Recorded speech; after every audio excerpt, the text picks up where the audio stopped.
ရှမ်းနေတဲ့ဘဝခီတွေကိုတယောက်တည်းမသွားတော့ပါမေးလိုက်နိုင်မလားကွာအချိန်ချင်းညူ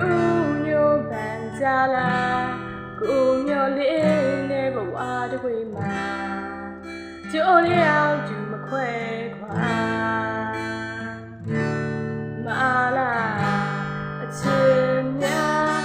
ကောင်းလို့မင်းတဲ့ရလေယူတော့မယ်ချစ်ရဆုံးဖြတ်အချင်းမို့နောက်ဆုံးပြောဆုံးတစ်ခုမင်းရဲ့ချစ်သေးပါ